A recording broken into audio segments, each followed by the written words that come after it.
Okay, we are recording and welcome. I'm Charles Christian, your professor, and I am talking to a woman who has a lot of experience in human resources. She's also my sister-in-law. So I'm going to ask her to introduce herself and Emmy, tell us, who you are and where you work and how long and what your duties are and how long you've been working there. So go. Great. So my name is Emmy Heimann, and I work at the headquarters of Starbucks Coffee Company in Seattle. I've been with Starbucks for about 20 years. All of that has been in HR. I started off in recruiting the first part of my career and then transitioned into what would be considered kind of typical HR, if you will.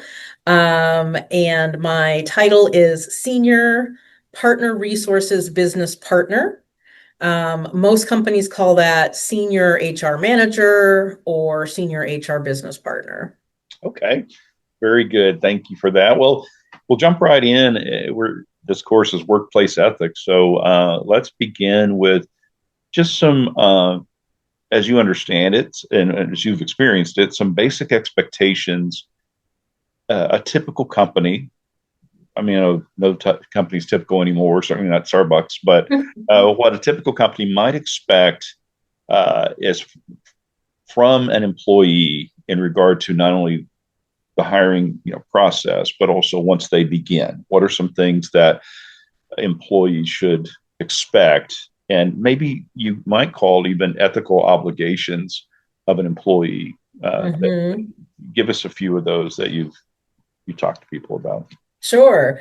Well, starting off, of course, everything on the application and resume that they've submitted is true and correct, right? Uh, don't exaggerate or out and outright put an untruth on your resume, because unfortunately, it almost always comes back to bite you, or fortunately, I should say, in the from the ethical lens.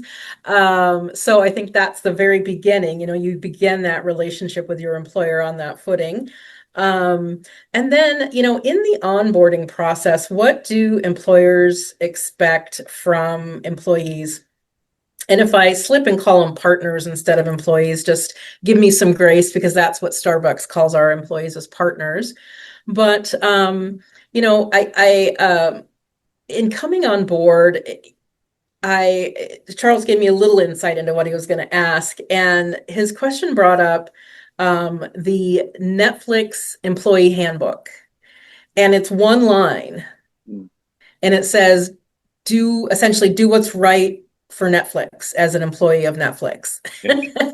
And our handbook is quite large, has a lot in there, all the policies about, travel and, what to expense and not expense, and you know what happens if you have a concern, and just a lot of different, how to account for different costs and things like that. But at the end of the day, I think most of the policies come down to the expectation that the employer is believing and going under the assumption that as an employee you are going to do what's best for the company, during your work with the organization.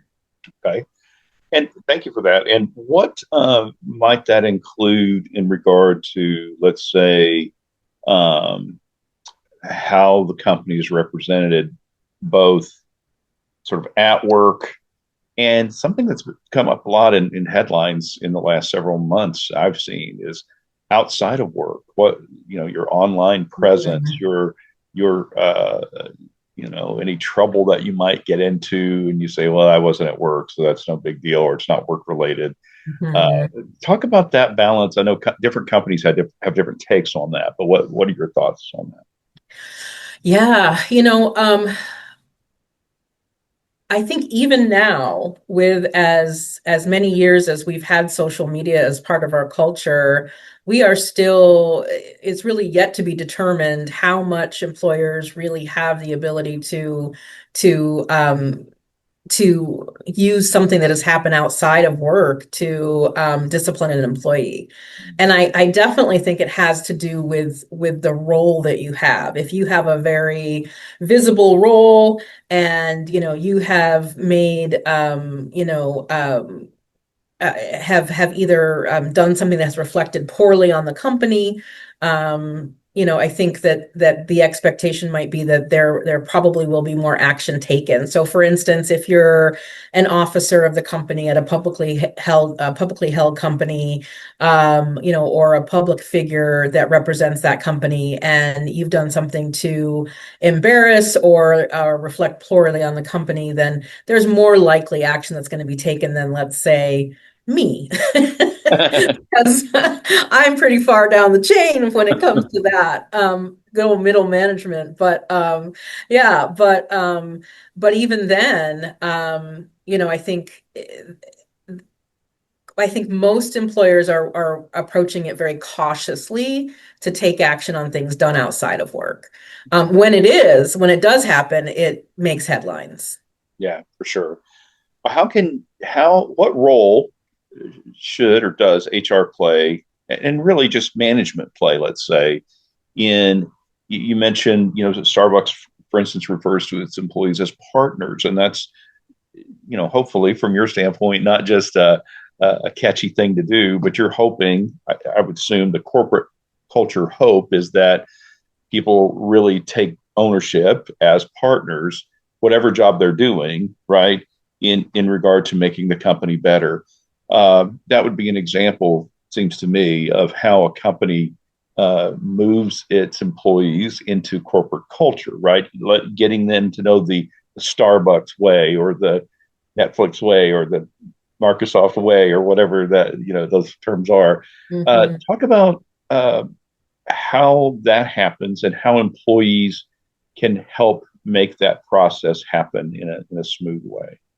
Yeah, in terms of understanding the corporate culture, yeah, ooh, that's a big one. So yes, so Starbucks does call its employees partners because for anybody working 20 hours or over, including our baristas, you get stock in the company on an annual basis. So it's called Bean Stock, and is one of our programs, and then leadership stock for more of the corporate leadership team. And that means that pretty much everybody has a stake, everybody's an owner in the company. So that's why we call it partners. And so that was done very early on in our history and is a big part of how we view our employees, is that we're all really in it together, right? We can't accomplish our corporate goals without our people. And so from a broader standpoint, the ability to um, create a culture starts with who we hire. And we actually have built into our interview process questions, behavioral questions, that make sure that we're bringing partners on who want to collaborate, who want to achieve results, who have courage to point out something when maybe it's not correct, but also in the way that will preserve the relationship.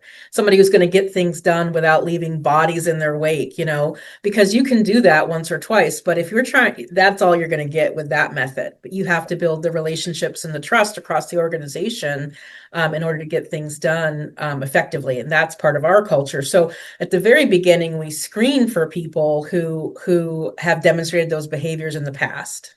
Sure. And then once we onboard them at a company like Starbucks, it's a little bit more mechanized, right? So we have our new partner orientation, and a big part of that is spent going over our values and how that shows up. And then, that cycles through to a partner's goals when they first come in the organization. They're going to set goals, and it's not only going to be what you achieve, but how you achieve it. So performance is a 50-50 split between those two things. And then your performance at the end of the year is going to be again assessed on the what and the how. So your compensation is tied to your bonus, or if you're not bonus eligible, your merit increase. And that is based on how you've performed, not only what you accomplished, but how you did it. And so you have to embed the corporate culture in all of the people processes, from hiring to retiring. Mm-hmm. You have to have that culture embedded and as a part of, in order to make it sustainable. And then, of course, holding leaders accountable, because we all know that some of us have worked for some great big companies that have been fantastic, but the person that you report to is the most important person in establishing the culture. So we actually hold our leaders accountable for that same performance. How are they developing their teams, growing their teams? Do they have succession plans in place? What is the feedback like on the annual employee surveys?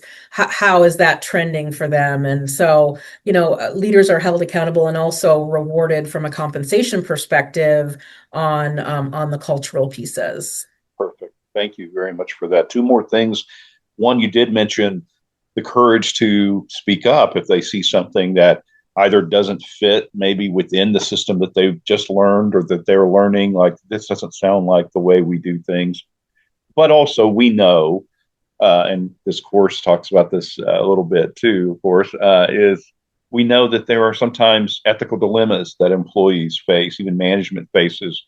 Uh, in your setting, without giving away too much, certainly, I guess, any confidentialities, but what, how, I guess, let's talk about process. How does that process work? That would be easier. What's the process of, if someone says, I saw something that I don't think either meets an ethical or legal standard, either how I was treated, how someone was treated, how finances were treated. What is the process there? Yeah. So, we have probably 3 or 4 different ways that a partner can express concerns. We have our ethics and compliance team, and typically they deal with things that are a legal nature. So, misappropriation of funds or, harassment, discrimination, those kind of things that have a legal definition around them. And they have a set of investigators that would look into that, and we would take all appropriate action based on that. Most large organizations have some kind of team like that. We also have what we call our partner relations team, where if it's more about, hey, my manager isn't living up to the mission and values of Starbucks, then that partner relations team takes over and helps to investigate that. And that tends to be a little bit more about coaching and bringing leaders along and that type of thing if needed.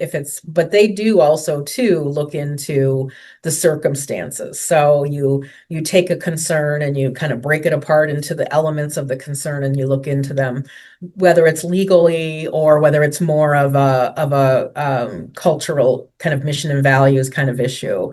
And then, of course, we also really encourage people to, in our handbook, we talk about the communication cascade, that if you have an issue with somebody, go to them directly first, if at all possible. Now, if you think someone is not using company funds correctly, that's no, we would want you to go straight to the ethics team. But if it's like, hey, the way that you're giving me feedback is not as effective as as I would like. Can we talk about that? So we definitely encourage people to go first to their leader and then to their leader's leader if that doesn't resolve it, and or to partner resources. So there's several different ways to reach out to those teams, and there's a lot of advertisement of those teams, with not only within the headquarters itself, but like on paychecks and things like that. Messages are printed. Hey, if you have any concerns or questions, here's how you can get help. So you have to also make sure people understand how to access those areas, those Very, teams. very good. Finally, you've been very helpful. Finally, of course, I mean, you and I worked a long time, different places. I've worked in some places where I felt the human resource process, the partner resource process, as you would call it, was healthy, Mhm. and very proactive. I've worked in places where honestly I barely knew if HR existed or partner resources existed. Uh, Mhm. Frankly, so there's going to be that gamut for our students, especially as they start their careers in business.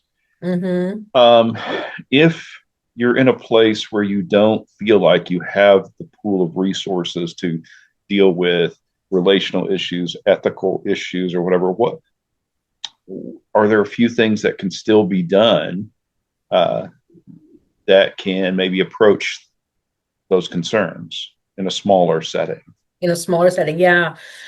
I would say probably in a smaller setting, the HR person wears a ton of hats, is my guess. They might be doing benefits and compensation and, a whole range of activities in the small to medium-sized companies. And so my guess is that they probably don't have as much time to be proactive in reaching out. So I would say that in that, you kind of become your own advocate. And, you can go to HR and say, hey, I just want a confidential conversation on how I could maybe address this concern. What are your thoughts? How can we, what are your recommendations? Should I go to the person directly? Can you coach me on some ways to phrase it? That's kind of one of the fun parts of my job when someone comes to me and goes, I have no idea how to talk to my manager about the fact that they embarrass me continually in front of a team by giving me feedback in that moment instead of in private. And so, we'll take a moment and just do a little role play and a little verbiage coaching, and then they'll come back and say it worked. And it's always exciting Yeah. when that happens because they feel so empowered then to do it the next time. And so hopefully, you can flag down, whatever resources are in the smaller company just to, have that confidential coaching conversation or, hey, is there a way that you can think of that I can navigate through this? Or again, trying to maybe, go to the person directly or their leader. I think that would probably be something that would be done and appropriate in that setting. Right. And would you leave a paper trail of some sort when you do that, you think? Yeah, Depending. I think it depends on the issue. Mhm. If it's something that you feel like you need to start documenting for some reason, I think you certainly have the ability to do that. Yeah. But if it truly is more about, hey, I just need, some words of advice, not necessarily. Great. Anything else before we go that you think of about starting a job effectively or quitting a job effectively? Yeah, I think starting a job effectively, I would say maybe at least one word of advice would be go into it with a lot of curiosity and as a learner. Don't be afraid to be in that learning stage. Like, I think the worst thing that mistakes I've made in my career is charging into a whole new setting, thinking I can do things exactly like I did before. But I haven't learned the nuances of my new environment. And so, you start to go off in one direction and then you have to kind of rebuild any trust that you've broken in that. So be okay in your first 60 days, not knowing, being a learner. I would say also not shortchanging relationships, and just being able to, build those relationships, get to know people, get to know how they work. So those would be the two things I'd say in starting a job. Ending a job, give 2 weeks notice and give all the company equipment back, and I think you're good. Okay, that sounds good to me. Well, Emmy, thank you for your time. We appreciate it and enjoy the rest of your week as well. Thank you, and good luck to everybody. Thank you. I'm going to pause here.